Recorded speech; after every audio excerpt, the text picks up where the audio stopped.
Hallelujah, praise the lord. மத்தேயு 6ஆம் அதிகாரம் 11ஆம் வசனம் நாம் தொடர்ந்து தியானிக்க போகிறோம். மத்தேயு 6:11.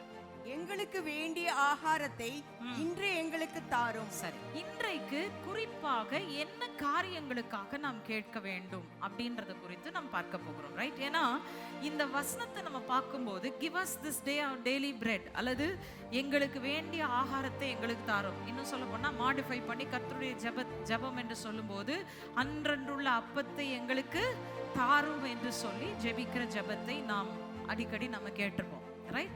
இந்த அப்பத்தை எனக்கு தாரும் என்று சொல்லும்போது அநேக நேரத்தில் நம்முடைய மைண்ட் எதோட நின்றதுன்னா அன்னைக்கு எனக்கு தேவையான சாப்பாடை கொடுங்க ஆண்டவரே அப்படின்றதான் இருக்குது, ரைட்? இன்னைக்கு எனக்கு தேவையான உலக பிரகாரமான சாப்பாடு, அதை கடந்து போனால் எனக்கு இன்னைக்கு தேவையான பொருளாதார காரியங்களை நீங்கள் பார்த்துக்கோங்க ஆண்டவரே அப்படின்னு தான் நம்ம சிந்திக்கிறோம், ரைட்டா? இந்த வசனத்தில் அதை மட்டும்தான் ஆண்டவர் சொல்கிறாரா? நல்லா கவனிங்க. லூக்கு 4:4 இதை நம்ம வாசிக்க போகிறோம். லூக்கா 4ஆம் அதிகாரம் 4ஆம் வசனம். Look chapter 4 and verse 4. அவர் பிரதியுத்தரமாக, மனுஷன் அப்பத்தினாலே மாத்திரமல்ல தேவனுடைய ஒவ்வொரு வார்த்தையினாலும் பிழைப்பான் என்று எழுதியிருக்கிறதே என்றார். ரைட். சோ இங்க இயேசு கிறிஸ்து சொல்லுகிறார், மனுஷன் அப்பத்தினாலே மாத்திரம் பிழைப்பதில்லை. இதை நீங்க நல்லா புரிஞ்சுக்கணும். அதாவது நம்ம யோசிக்கிறோம், நிறைய பேர் இந்த வசனத்தை வாசித்த உடனே எப்படி இன்டர்பிரேட் பண்ணிடுறோம்னா, அதாவது அப்பமே தேவையில்ல அப்படின்றது ஒரு இன்டர்பிரேட்டேஷன். இன்னொன்று வந்து பார்த்தா அப்பத்தினால மாத்திரம் இல்லை அப்படின்னா என்ன அர்த்தம்? நாங்க உலக வாழ்க்கை வாழ்வதற்கு எங்களுக்கு அப்பத்துக்கும் மேலாக தேவனுடைய வார்த்தை தேவை. நல்லா கவனிங்க. bread is for the body, right? அப்பம் சரீர பிரகாரமான தேவையை சந்திப்பதற்கு, நீங்க வாழ்வதற்கு அப்பம் தேவை. ஒருத்தரும் சாப்பிடாம வாழ முடியாது, ரைட்டா? ஆனா அதே நேரத்துல உங்க ஆவிக்குரிய உள்ளான மனுஷன் வாழ வேண்டும் என்று சொன்னால் என்ன தேவையா இருக்கிறது? வார்த்தை தேவையாய் இருக்கிறது, ரைட்? அதனாலதான் இங்க வந்து எப்படி சொல்லியிருக்கு? மனுஷன் அப்பத்தினாலே மாத்திரமல்ல தேவனுடைய வாயிலிருந்து புறப்படும் ஒவ்வொரு வார்த்தைனாலும் பிழைப்பான் அப்படின்னு சொன்னா, அன்றன்றுள்ள அப்பத்தை எங்களுக்கு தாரும் அப்படின்னு நம்ம கேட்கும் போது என்னதுக்கு கேட்கிறோம்? ஆண்டவரே, நாங்க சாப்பிட்டு பிழைக்கணும்பா, நாங்க சாப்பிட்டு வளர்ச்சி அடையணும், நாங்க சாப்பிட்டு பலன் அடையணும் அப்படின்றதுக்கு தானே கேட்கிறோம். அப்போ நம்ம கேட்கறது வெறும் சரீர பிரகாரமான மனுஷனுக்காக மட்டும் நாம் கேட்டால் அதிலே பிரயோஜனம் இல்லை. நான் வாழ்வதற்கு வெறும் அப்பத்தையும் கடந்து பல காரியங்கள் தேவையா இருக்கிறது. என்ன தேவையா இருக்கிறது? இன்னைக்கு சிம்பிளா சொல்ல போனோம்னா, நமக்கு ஸ்பிரிச்சுவல் நீட்ஸ், ஆவிக்குரிய தேவைகள் இருக்கிறது. பிசிக்கல் நீட்ஸ், சரீர பிரகாரமான தேவைகள் இருக்கிறது. மெட்டீரியல் நீட்ஸ், பொருளாதார தேவைகள் இருக்கிறது. ஃபைனான்சியல் நீட்ஸ், பண தேவைகள் இருக்கிறது. அதுக்கப்புறம் பார்த்தீங்கன்னா மென்டல் நீட்ஸ், என்னுடைய அறிவாற்றல் சம்பந்தப்பட்ட என்னுடைய மனதிற்கான தேவைகள் இருக்கிறது. அடுத்தது இமோஷனல் நீட்ஸ், என்னுடைய உணர்ச்சி பூர்வமான அந்த தளத்துல எனக்கு பல தேவைகள் இருக்குதா அப்படின்றத நம்ம பார்க்கிறோம். இந்த அத்தனை தேவைகளையும் தேவன் நமக்கு கொடுத்தால் தான் நாம் இந்த உலகத்துல வாழ்றது மட்டுமல்ல, இந்த உலகத்தையும் கடந்து வாழ முடியும். நாம் என்றென்றைக்கும் தேவனோடு கூட வாழ்வதற்கு அழைக்கப்பட்டவர்கள் என்றால், இந்த தேவைகள் எல்லாம் நமக்கு சந்திக்கப்பட்டால் தான் இந்த உலகத்தையும் கடந்து தேவனோடு கூட நாம் என்றென்றைக்கும் நிலைத்திருக்க முடியும், வாழ முடியும். சரி, இது எப்படி நம்ம பார்க்க போறோம், ரைட்? முதலாவது, நான் என் வாழ்க்கையில் ஆசீர்வாதம் வேணும்னா ஆவிக்குரிய ஆசீர்வாதம் தான் அடிப்படைங்க. ஆவிக்குரிய தேவைகளை முதலாவது தேவன் சந்தித்தா தான் என் வாழ்க்கை ஆசீர்வாதமா இருக்க முடியும். ஏன்? வாசிங்க. யாக்கோபின் புஸ்தகம் 1ஆம் அதிகாரம் 17ஆம் வசனம். James chapter 1 and verse 17. நன்மையான எந்த ஈவும் பூரணமான எந்த வரமும் பரத்திலிருந்து உண்டாகி ஜோதிகளின் பிதாவினிடத்திலிருந்து இறங்கி வருகிறது. அவரிடத்தில் யாதொரு மாறுதலும் யாதொரு வேற்றுமையின் நிழலும் இல்லை. சரி, நன்மையான எந்த ஈவு, பூரணமான எந்த வரம் அப்படின்னு சொன்னா என்ன அர்த்தம்? வரங்கள், கிருபைகள் அப்படி கிடையாது. Any gift. நீங்க இன்னைக்கு உலகத்துல ஜீவன் ஒரு கிஃப்ட், நீங்க சுவாசிக்கிறது ஒரு கிஃப்ட், ஆண்டவர் கொடுத்த கிஃப்ட், வழங்குதா? இது எல்லாமே எங்க இருந்து வந்தது? இந்த வசனத்தின்படி நீங்களும் நானும் தேவனிடத்திலிருந்து தான் எல்லாவற்றையும் பெற்றுக்கொள்ளணும். நல்லா கவனிங்க. நீங்க உலகத்திலிருந்து முதலாவது பெற்றுக்கொண்ட காலம் உண்டு, ரைட்? உலகத்திலிருந்து பெற்றுக்கொண்ட காலம் உண்டு.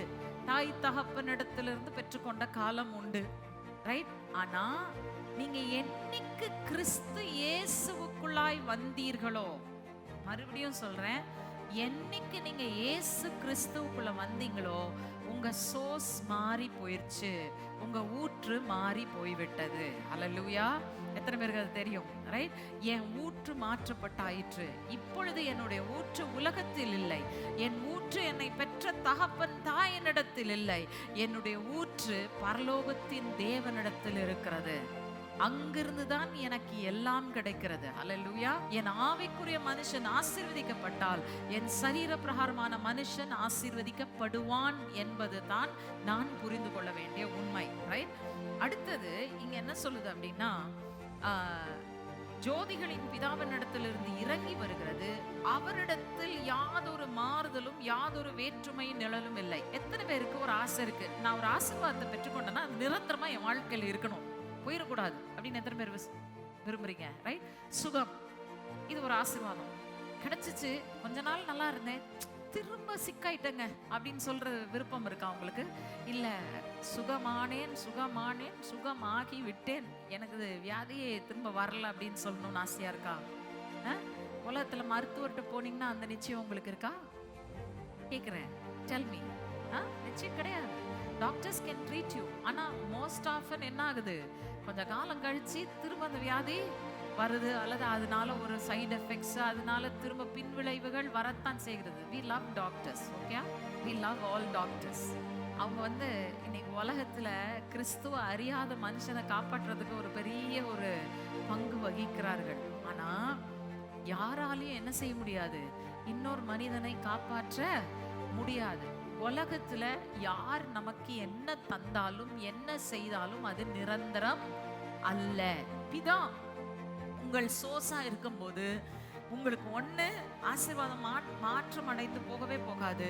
ரெண்டாவது, அவரிடத்தில் எந்த மாறுதலும் இல்லை, சொல்லியும் செய்யாமல் இருக்கவே மாட்டார், சொன்னதை செய்வார், அதுல மாற்றமே இருக்காது, ரைட்? முதல் தேவை என்ன, நம்ம ஏற்கனவே வாசித்தோம், மனுஷன் அப்பத்தினாலே மாத்திரமல்ல இதனாலே பிழைக்கிறான், தேவனுடைய வாயிலிருந்து புறப்படும் ஒவ்வொரு வார்த்தையினாலும் பிழைப்பான். சோ நம்ம முதலாவது கேட்க வேண்டியது, ஆண்டவரே உம்முடைய வார்த்தை எனக்கு தாரும், give me your word. சரி, ஏன் இந்த வேர்டு தேவை, ஏன் வார்த்தை தேவை? வாசிக்கலாம். 2 தீமோத்தேயு புஸ்தகம் 3ஆம் அதிகாரம் 16-17. நல்லா ஞாபகம் வச்சுக்கோங்க, நான் சொல்றதை நீங்க புரிஞ்சுக்கணும்.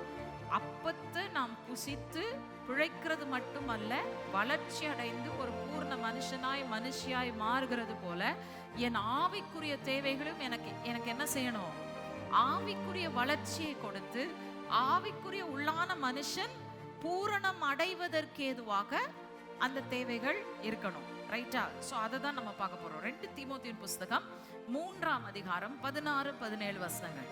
வேத வாக்கியங்கள் எல்லாம் தேவ ஆவியினால் அருளப்பட்டிருக்கிறது. தேவனுடைய மனுஷன் தேறினவனாகவும் எந்த நற்கிரியையும் செய்ய தகுதி உள்ளவனாகவும் இருக்கும்படியாக அவைகள் உபதேசத்துக்கும் கடிந்து கொள்ளுதலுக்கும் சீர்திருத்தலுக்கும் நீதியை படிப்பித்தலுக்கும் பிரயோஜனம் உள்ளவைகளாய் இருக்கிறது. ஓகே, வேத வாக்கியங்கள் எல்லாம் முதலாவது தேவனால் அருளப்பட்டிருக்கிறது. சோ நம்ம பார்த்தோம், தேவனுடைய வாயிலிருந்து புறப்படும் ஒவ்வொரு வார்த்தையும் சொன்னோம். இந்த வசனம் சொல்லுகிறது, வேத வாக்கியங்கள் எல்லாம் தேவனாலே அருளப்பட்டிருக்கிறது. இன் அதர் வேர்ட்ஸ், அவர் பேசின வார்த்தை அவருடைய ஆவியானவர் கொண்டு வந்து எழுதினவர்களுக்கு கொடுத்திருக்கிறார், ரைட்? அடுத்தது என்ன சொல்லுது, அது எதற்காக கொடுக்கப்பட்டிருக்கிறது? தேவனுடைய மனுஷன். எத்தனை தேவனுடைய மனுஷிகள் இங்க இருக்கிறீங்க? இது ஊழியக்காரவங்களை சொல்லலங்க, இது சாதாரண விசுவாசிய சொல்லுது. நீங்க தேவனுடைய பிள்ளைகளா, ரைட்? மனுஷன் என்ற வார்த்தையை எடுத்துட்டு பிள்ளைன்னு போட்டுக்கோங்க, கரெக்டா தான் இருக்கும், ரைட்டா? தேவனுடைய மனுஷன் என்று சொல்லும்போது ஒவ்வொரு every person that is born of God, right? இப்ப அவர்களுக்கு என்ன செய்யணும்? இந்த வசனம், தேறினவர்களாக எந்த நற்கரியும் செய்ய தகுதி உள்ளவர்களாக அவர்களை மாற்றும்படியாக இந்த வசனம் என்ன செய்யணும்? உங்களுக்கு உபதேசத்தை கொடுக்கணும், கடிந்து கொள்ளுதலை கொடுக்கணும், சீர்திருத்தலை கொடுக்கணும், நீதியை உங்களுக்கு படிப்பிக்கணும். 4 காரியங்கள் செய்யணும், கரெக்டா? சங்கீதம் 119:18. Psalm 119:18. உமது வேதத்தில் உள்ள அதிசயங்களை நான் பார்க்கும்படிக்கு என் கண்களை திறந்தருளும். என்ன சொல்றாரு? உமது வேதத்தில் உள்ள அதிசயங்களை நான் பார்க்கும்படி என் கண்களை திறந்தருளும். ஆண்டவரே, வெறும் ஹார்ட் சாலிட் ஃபுட்டா இருந்தா பிரயோஜனம் இல்லை ஆண்டவரே. அது எனக்கு டைஜஸ்ட் ஆகணும், நான் அதை புரிந்து கொள்ளணும். அதுல இருக்கிற அதிசயங்களை, மறைப்பொருளை நான் பார்த்தாதான் ஆண்டவரே நான் வளர்ச்சி அடைய முடியும். அல்லேலூயா. ஒரு வசனத்துல இருக்கிற மறைப்பொருள், அதுல இருக்கிற ரகசியங்கள் வெளிப்பட்டாதான் உங்க வாழ்க்கைக்கு அந்த வார்த்தை பிரயோஜனம் உள்ளதாய் மாறும். அல்லேலூயா. 5 வகையான ஊழியம் இருக்கு. அப்போஸ்தலர், தீர்க்கதரிசி, போதகர், மெய்ப்பன், சுவிசேஷகர். இவங்க 5 பேரும் எதுக்காக கொடுக்கப்பட்டிருக்கிறாங்கன்னா, சபையை கிறிஸ்துவனுடைய வளர்ச்சிக்கு தக்கதாக பூரண புருஷர் ஆக்கும் வரைக்கும் என்ன செய்யணும்? சபையை வளர்த்தெடுக்கணும். Right? which means the corporate body. இப்போ அதுல அவங்க கற்றுத்தராங்க, எல்லாம் செய்யறாங்க. பட் 100% ஆஃப் த டைம் யாரோ ஒருத்தர் உங்களுக்கு என்ன செய்ய முடியாது, கூடயே இருந்து எல்லாத்தையும் விளக்கி சொல்லிட்டே இருக்க முடியாது. இன்னைக்கு காலைல ஆண்டவர் உங்களோட ஒரு வார்த்தை பேசுறாரு. ஏன் ஆண்டவர் இந்த வார்த்தை பேசுறாருன்னு புரியல. நீங்க எனக்கு ஃபோன் பண்றீங்க, டச்ல இருக்கிற அத்தனை பேரும் ஒருத்தர் ஃபோன் பண்ணி முடிக்கிறாங்க, அடுத்தவங்க ஃபோன் பண்றாங்க, அடுத்தவங்க ஃபோன் பண்றாங்க. என்னங்க ஆகும்? கொஞ்ச நேரத்துல எனக்கு இருக்கிற ஸ்பிரிட்லாம் ட்ரெயின் ஆகி போய் எனக்கு நீங்க என்ன சொல்றீங்களோ எனக்கு வந்து ஒண்ணுமே வழங்காது. எத்தனை பேருக்கு தான் மினிஸ்டர் பண்ண முடியும்? வழங்குதா? ரைட்டா? It's not possible. உங்க வாழ்க்கைக்கு நீங்க பெற்றுக்கொள்ற வார்த்தைய நீங்க ஆரம்ப காலகட்டத்துல கட்டாயமா கேட்டுதான் ஆகணும். ரைட்டா? என்கிட்ட கேட்கலாம், யாரோ ஒருத்தர் உங்களுக்கு ஆவிக்குரிய ரீதியில உங்களை நடத்துற ஒருத்தட்ட நீங்க கொண்டு போய் கேட்கலாம். ஆனா எப்பொழுதும் கேட்டுக்கொண்டு இருக்கக்கூடாது. ஏன்னா நீங்க வளர்ந்துட்டீங்கன்னா, பேச ஆரம்பிச்சிட்டீங்கன்னா, நீங்களா வாயை திறந்து கேட்டாதான் உங்களுக்கு கிடைக்கும். எத்தனை பேருக்கு புரியுது நான் சொல்றது? ரைட்?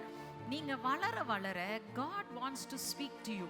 நீங்க பேசணும், தகப்பனோட பேசணும், கேட்கணும். அப்பா இதை சொல்றீங்களே, என்ன அர்த்தம் எனக்கு புரியல, என் கண்களை திறந்து எனக்கு சொல்லுங்க ஆண்டவரே. I want to know the depths of your word அப்படின்னு கேட்டீங்கன்னா, முதலாவது வாஞ்ச வேணுங்க, அடுத்தது வாயை திறந்து கேட்கணும். கேட்டீங்கன்னா கர்த்தர் உங்களோட பேசுவார். அல்லேலூயா. எத்தனை பேருக்கு தேவனுடைய சத்தத்தை கேட்க ஆசையா இருக்குது? நீங்க கிருபையின் காலத்துல வாழ்கிறவர்கள். சத்தத்தை கேட்க எனக்கு ஆசை இல்லை, நடுவுல ஒருத்தர் நின்று எனக்கு சத்தத்தை கேட்டு சொன்னா நல்லா இருக்கும் அப்படின்னு சொல்றவங்க, மோசே கிட்ட பேசின இஸ்ரவேல் ஜனங்களுடைய கூட்டத்தார்ல இன்னும் சேர்ந்து கொண்டு இருக்கிறீர்கள். எத்தனை பேருக்கு புரியுது? அது நியாயப்பிரமாணத்தின் காலங்க, இது கிருபையின் காலம். ரைட்? நாங்க உங்களை வழி நடத்தலாம். உங்க வாழ்க்கைக்கு சத்தத்தை கேட்கறது நீங்க தான் கேட்கணும். நீங்க கேட்கறதா நல்லது. வழியை நாங்க சொல்லி கொடுக்கிறோம், நீங்க அதை பிடித்து கொண்டால் நீங்கள் ஆவிக்குரிய மனுஷன்ல வல்லமையா பலப்பட்டு சத்ரு உங்களுக்கு விரோதமாய் நிற்க முடியாத அளவுக்கு நீங்க உயர்ந்து பலருக்கும் ஆசீர்வாதமாய் இருப்பீர்கள். அல்லேலூயா. எரேமியா 33ஆம் அதிகாரம் 3ஆம் வசனம். Jeremiah chapter 33 verse 3. என்னை நோக்கி கூப்பிடு, அப்பொழுது நான் உனக்கு உத்தரவு கொடுத்து. நம்ம நிறைய நேரத்துல இதோட நிறுத்திடுவோம். கரெக்டா? என்னை நோக்கி கூப்பிடு, நான் உனக்கு மறு உத்தரவு அருளி செய்வேன். அவ்வளவுதான் நம்மளுடைய பைபிள் வேர்ஸ். ஆனா ஆண்டவர் எப்படி உத்தரவு கொடுப்பேன்னு சொல்றாரு பாருங்க, அதுல ரொம்ப அழகா இருக்கு. அதை பெற்றுக்கொண்டாதான் நீங்க என்னத்துக்காக ஆண்டவரை கூப்பிட்டீங்களோ அந்த காரியத்தை நீங்க பெற்றுக்கொள்ள முடியும். ரைட்? அதை நம்ம மறந்துடுறோம். ஆகவே கூப்பிட்டு கொண்டே இருக்கிறோம், பெற்றுக்கொள்ளாமல் இருக்கிறோம். என்ன சொல்றாங்க? வாசிக்கலாம் 2வது பகுதி. நீ அறியாததும் உனக்கு எட்டாததுமான பெரிய காரியங்களை உனக்கு அறிவிப்பேன். அல்லேலூயா. சொல்லுங்க, என் சின்ன மூளையால, சொல்லுங்க, சின்ன மூளையால நான் பெற்றுக்கொள்ள முடியாதத கர்த்தர் எனக்கு அறிவிப்பார், கிரகிக்க செய்வார். அல்லேலூயா. புரிஞ்சுக்கிட்டீங்களா? ஓகே. நீங்க கூப்பிட்டீங்கன்னா ஆண்டவர் சொல்றாரு பாருங்க, ரொம்ப அழகான வார்த்தை. நீ அறியாதது. நம்ம பல நேரத்துல நம்ம கேட்கிறோம் ஆண்டவர்கிட்ட, but we really don't know what we need. என்ன தேவைன்னே நமக்கு தெரியாது. ஏன்னா சூழ்நிலை முழுவதும் நமக்கு தெரியாது. நான் பார்க்குற சூழ்நிலையை வச்சு நான் ஆண்டவர்கிட்ட கேட்பேன். ஆனா ஆண்டவருக்கு தெரியும் சூழ்நிலை உண்மையிலே எவ்வளவு பெருசு, எவ்வளவு கம்பீரமானது, அல்லது எவ்வளவு சீரியஸான சிச்சுவேஷன்ன்றது அவருக்கு மட்டும்தாங்க தெரியும் உங்க வாழ்க்கையை பத்தி. ஒத்துக்கிறீங்களா? 2 கொரிந்தியர் புஸ்தகம் 3ஆம் அதிகாரம் 17, 18 வசனங்கள். 2 Corinthians chapter 3 verses 17 and 18. கர்த்தரே ஆவியானவர், கர்த்தருடைய ஆவி எங்கேயோ அங்கே விடுதலையும் உண்டு. நாம் எல்லோரும் திறந்த முகமாய் கர்த்தருடைய மகிமையை கண்ணாடியிலே காண்கிறது போல கண்டு, ஆவியாய் இருக்கிற கர்த்தரால் அந்த சாயலாகத்தானே மகிமையின் மேல் மகிமை அடைந்து மறுரூபப்படுகிறோம். ஓகே, இப்போ வசனம் சொல்லுகிறது, நாம் திறந்த முகமாய் கர்த்தருடைய மகிமையை கண்ணாடியிலே காண்கிறது போல கண்டு. ரைட்? கண்ணாடி என்பது என்ன? கண்ணாடி என்பது தேவனுடைய வார்த்தை. கரெக்டா? யாக்கோப் சொல்றாரு, சுபாவ முகத்தை ஒருவன் கண்ணாடியிலே பார்த்து அதை திருத்திக் கொள்ளாமல் போனால் கண்ணாடி பார்த்து பிரயோஜனம் இல்லை. அதே போல வார்த்தை உற்று நோக்குகிறவன் ஜீவ பிரமாணத்தை இதுல பார்க்கறான், அதுக்கு ஏற்றபடி தன் வாழ்க்கையை அமைத்துக்கொள். புரியுதா உங்களுக்கு சொல்றது? ரைட்? ஸோ கண்ணாடி வந்து என்னது? தேவனுடைய வசனம். ரைட்? இப்போ நல்லா கவனிங்க, இதுதான் என் கண்ணாடின்னு வச்சுக்கோ. ரைட்? இதுதான் என்னோட கண்ணாடி. இந்த கண்ணாடியில நான் பார்க்கிறேன். பார்க்கும்போது எனக்கு என்ன தெரியணும்? என் முகம் அதுல தெரியணும். ரைட்டா? இந்த கண்ணாடியை நான் பார்க்கும்போது என்னுடைய முகம் தான் அதுல தெரியணும். ஆனா இங்க என்ன சொல்லியிருக்கிறாருன்னா, ஆவியானவர் மூலமாய் நீங்கள் வசனத்தை பார்க்கும் பொழுது, கண்ணாடியில பார்க்கும்போது நீங்க உங்க முகத்தை இல்ல, நீங்க என்னத்தை பார்க்குறீங்க? மகிமையை பார்க்குறீங்க. See, most people read the word and think, ஐயோ இதெல்லாம் நம்மளால செய்ய முடியலையே, நாங்க இதெல்லாம் குறைவு, அதெல்லாம் முடியாது போல இருக்கு, அதெல்லாம் ஆவிக்குரிய வளர்ச்சி ரொம்ப அடைஞ்சவங்க தான் செய்ய முடியும், நம்மளால முடியும். பல நேரத்தில் நீங்க என்ன தெரியுமா பார்க்குறீங்க? இந்த கண்ணாடியை பார்க்கும்போது, அதாவது வேதம் என்னும் கண்ணாடியை பார்க்கும்போது, இயற்கையான கண்ணாடியில பார்க்குற மாதிரி நீங்க என்ன பார்க்குறீங்க? திரும்பி பார்த்து உங்க முகத்தை தான் பார்க்குறீங்க. புரியுதா? ஆனா வசனம் என்ன சொல்லுது? இந்த வசனத்தை பார்க்கும்போது ஆவியானவர் உங்களோடு கூட இருந்தார். நீங்கள் ஆவியானவரை கொண்டு பார்த்தால், இந்த கண்ணாடியை நான் பார்க்கும்போது என் முகம் தெரியல, என்ன தெரியுதுங்க? எனக்காக தேவன் வைத்திருக்கிற மகிமையின் சாயல் எனக்கு தெரிகிறது. அல்லேலூயா. இப்போ நான் என்ன பண்றேன்? உற்று பார்த்து கொண்டே இருக்கிறேன். உற்று பார்த்தா ஒன்றும் நடக்காது. ஆனா உற்று பார்க்க பார்க்க ஆவியானவர் என்னோடு கூட நடை போடுகிறபடினால், ஆவியானவருடைய அபிஷேகம் எனக்குள் இருக்கிறபடினால், நான் பார்க்கிற சாயலாகவே நான் மாற்றப்படுகிறேன். அல்லேலூயா. வெளிப்படுத்தின விசேஷத்துல புதிய யுகத்துல 2 காரியம் இருக்குது. புதிய வானம் இருக்குது, புதிய பூமி இருக்கு, இன்னொன்று இருக்குது, புதிய எருசலேம் என்று ஒன்று இருக்கிறது. ரைட்டா? புதிய எருசலேம் என்பது என்ன? கிறிஸ்துவனுடைய மணவாட்டி அலங்கரிக்கப்பட்டு வானத்திலிருந்து இறங்கி வருகிறதாம் புதிய எருசலேம் சொல்லி வெளிப்படுத்த விசேஷத்துல சொல்லியிருக்கா.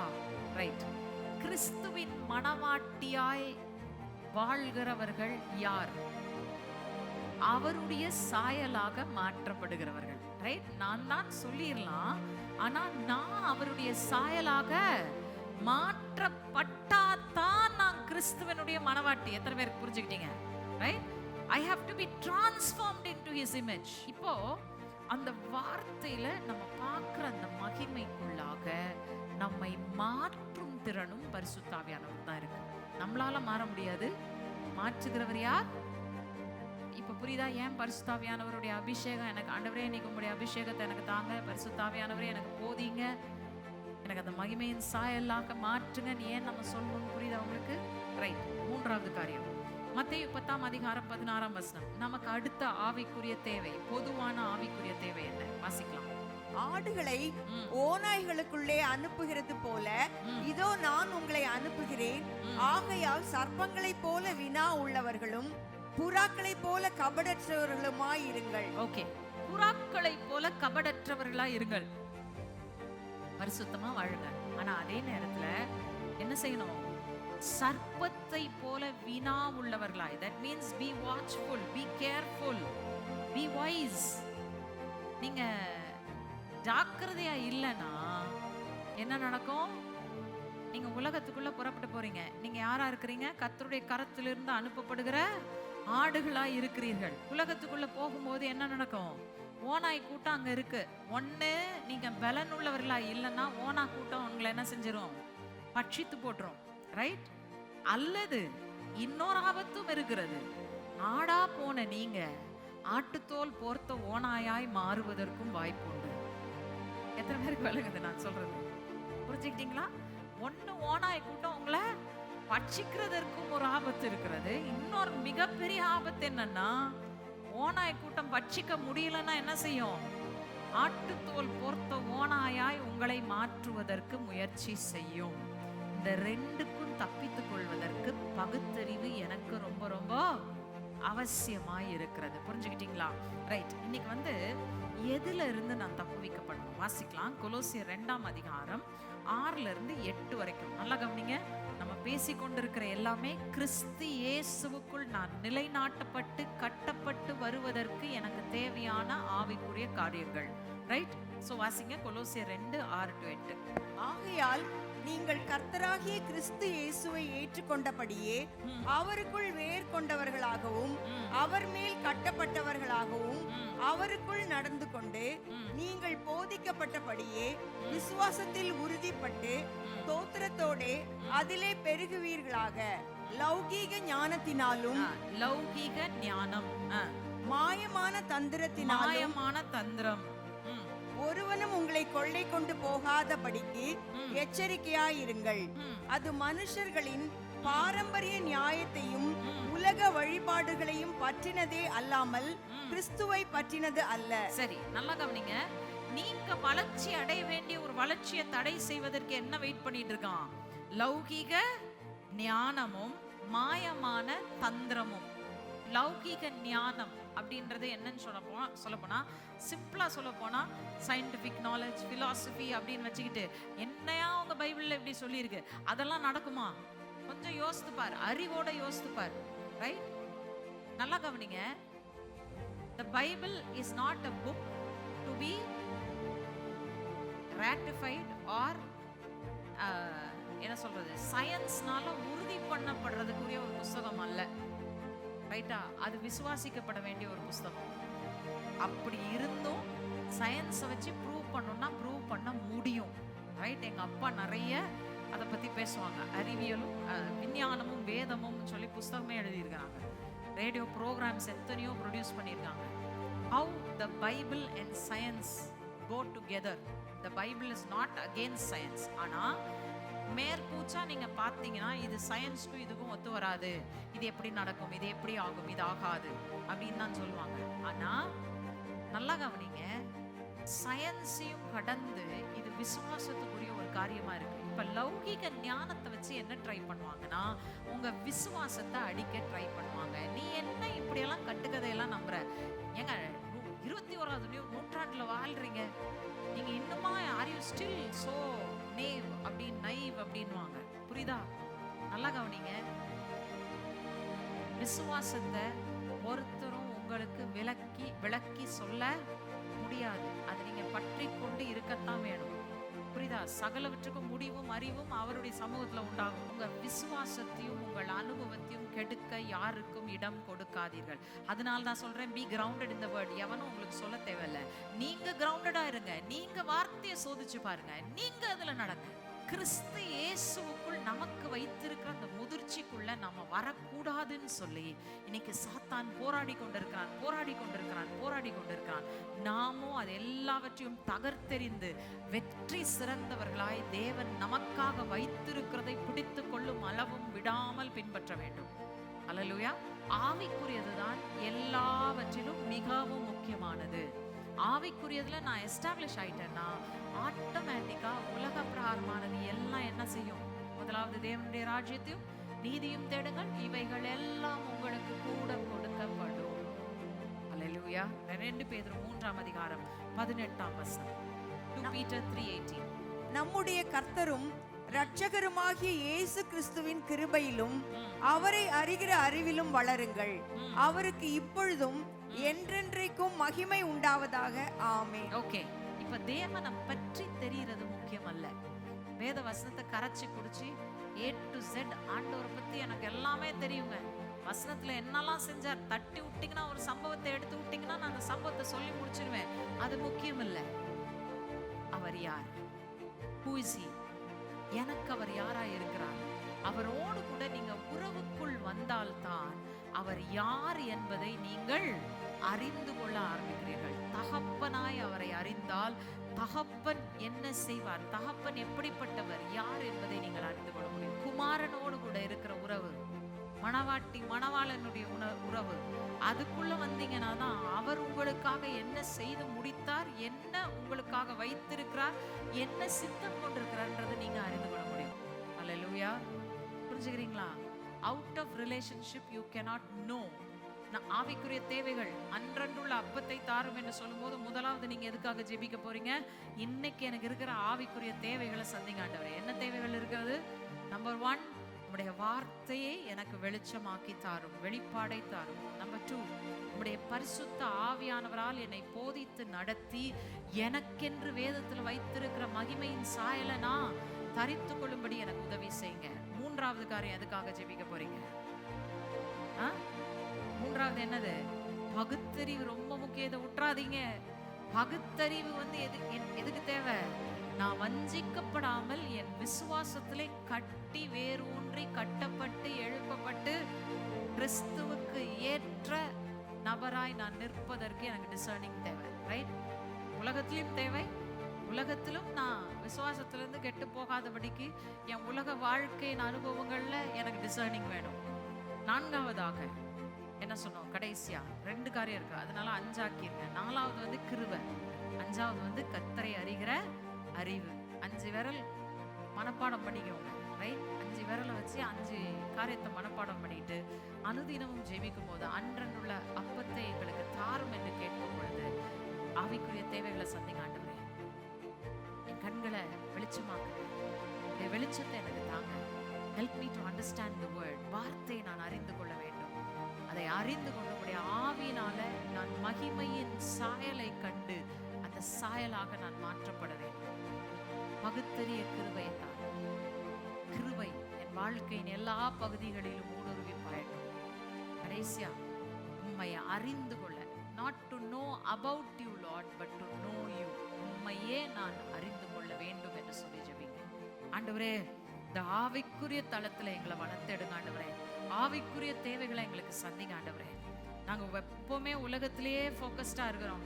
உலக தேவைகளுக்கு தான் அநேக நேரத்துல உண்மை தேடுறோம். ஆனா இன்றைக்கு இந்த ஆவிக்குரிய தளத்தின் தேவைகளை குறித்து எங்களை உணர்வுள்ளவர்களாய் மாற்றினீரே, உமக்கு நன்றி ஆண்டவரே. Help us Lord to understand what we need in the spirit and to grow in the spirit. ஆவியில வளர்ச்சி அடைவதற்கு எங்களுக்கு உதவி செய்யுங்க என்று சொல்லி நாம் ஜெபிப்போம். ஹல்லேலூயா. நல்ல தகப்பனே, உமக்கு நன்றி நன்றி. வாய் திறந்து ஒவ்வொருத்தரும் இன்னைக்கு ஆண்டவர் என்னத்தை உங்களுக்கு உணர்த்தினாரோ அதை கேளுங்க. ஆண்டவர்கிட்ட கேளுங்க. அவர் உங்களோடு கூட பேசுவார். He will speak to you. He will lead you. He will guide you into the depths of His word, into the revelations of His word. அப்பா, இன்றைக்கு நான் ஜெபிக்கிறேன், எங்க ஜனங்களுக்கு தாப்பனே கண்களை திறந்து ஆவிக்குரிய வெளிப்பாடுகளை தாங்க ஆண்டவரே. ஹல்லேலூயா. வெளிப்பாட்டின் வெளிச்சம் இவருடைய கண்களை பற்றிக் கொள்வதாக இயேசுவின் நாமத்தினால. Lord, let there be a great revelation of your word, Father. Let the anointing of your spirit, உம்முடைய ஆவியின் அபிஷேகம் அளவில்லாமல் இவர்களுக்குள் ஊற்றப்படுவதாக இயேசுவின் நாமத்தினால. மகிமையின் சாயலை வேதத்திலே கண்டு அந்த சாயலாக மாற்றப்படும் ஒரு கிருபையை இவர்களுக்குள்ளே கட்டவிழ்ப்பீராக. I pray for discernment ஆண்டவரே. வஞ்சிக்கிற கிரியைகளிலிருந்து விடுவிப்பீராக இயேசுவின் நாமத்தினால. வஞ்சனைகளை எல்லாவற்றையும் தகர்த்தெறிந்து அப்பா உம்முடைய கிருபையினால் இவர்களை பற்றிக் கொள்வீராக தகப்பனே. கிருபையும் உம்மை அறிகிற அறிவையும் தந்து உமக்குள் வளர்ந்தேறச் செய்வீராக. இயேசுவின் நாமத்தில் ஜெபிக்கிறேன் பிதாவே.